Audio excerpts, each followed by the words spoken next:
I stopped using beard balm a long time ago, with the exception of testing balms out for beard product reviews.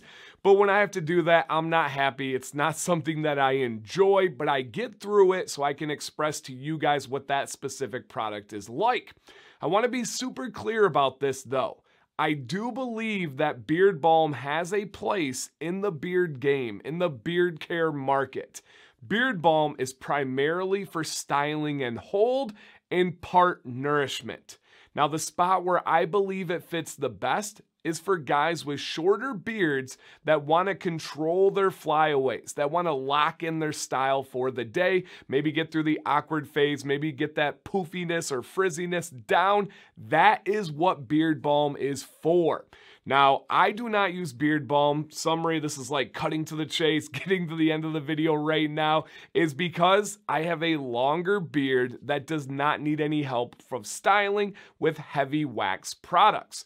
I prefer to use oil and then sometimes butter.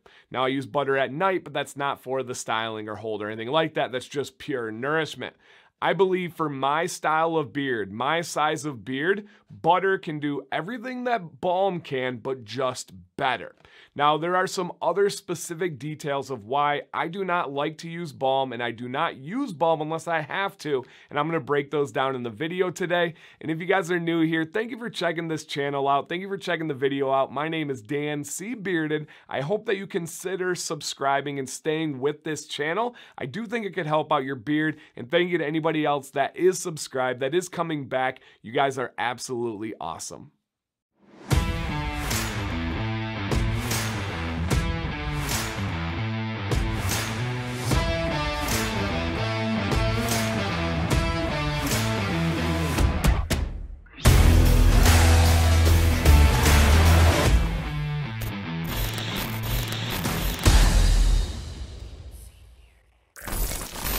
I'm going to go over 3 specific things that I do not like about beard balm. 1 is restricting, 2 is the buildup, and 3 is with mask. Now let's dive into those. So first one, restricting. I only said those 3 so I don't forget what I'm going to talk about. The first part is restricting. I don't like my beard to feel locked in. One of my favorite feelings is that swaying of my beard blowing in the wind, and then guess what else is really important? It comes right back to the same spot or to a similar spot.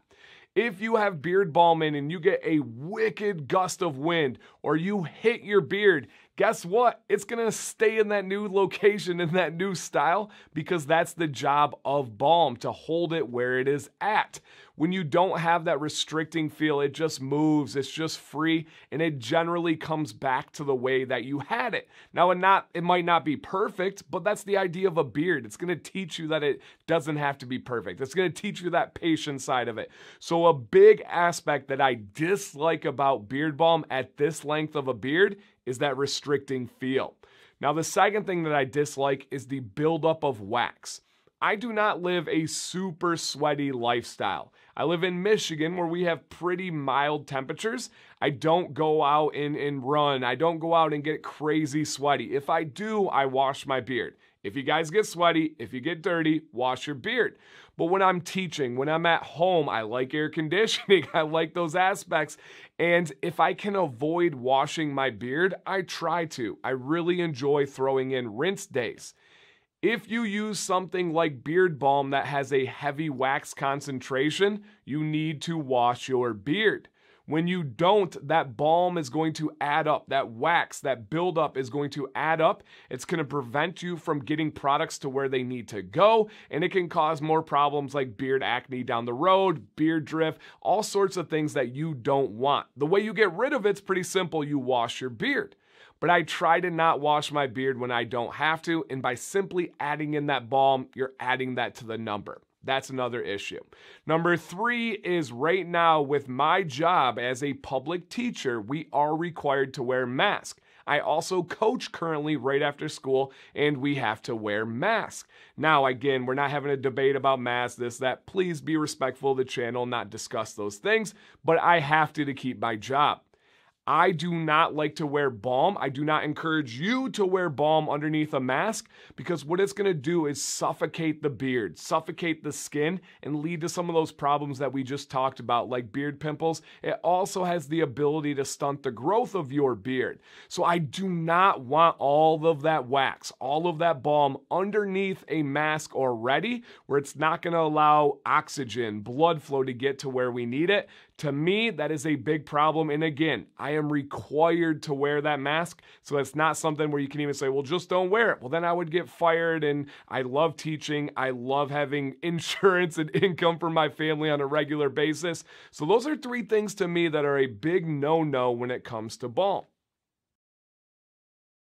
To wrap up, I'm going to leave you with this. Other than styling control, there is nothing that Beard Balm offers that you cannot get better somewhere else with products like beard oil and beard butter. Now, if you are a company and your natural response to this video is going to be, well, our beard balm is more like a butter, stop calling it a balm. That is a problem. It is a personal pet peeve of mine, and I know I am not alone. For a consumer that is trying to find consistency when trying new products, it does not help for a company to label it as one thing and then openly tell consumers that it is more like something else. Let's label it as it is. If you say that you have this hybrid, that it's more like a butter, then call it a butter. Please help out this market so we can have some consistency. When you have an educated buyer, that is good for companies. They know what they are going to get. They know what to expect. When you have expectations met, that is good. That is clarity that leads to less complaints. My beard length does not need balm in any way. Now, this is all a personal choice, but this is one of the most questioned things that I get. Hey, Dan, do you like balm? What kind of balm do you use? Why don't you use balm? So I thought I'd make this video. Comments, please help us out down below. Describe your beard, right? Is it short? Is it gray? Is it thick? Is it thin? And do you use and like beard balm? Why or why not? But it is really important to describe your beard so we have something to kind of go against. You have a short business beard, you like to lock it in. You have a long beard and you like the control and style. Let's hear from as many people on this topic as we can get. And again, I'm not trying to move the needle anywhere. I'm not trying to tell you what to do. I'm just answering this question and sharing my personal experience and thoughts here. And hopefully it was entertaining. Maybe it made you think a little bit. And maybe you guys can add to the discussion down below. Thank you guys for watching. Dan C. Bearded, stay bearded, and stay positive.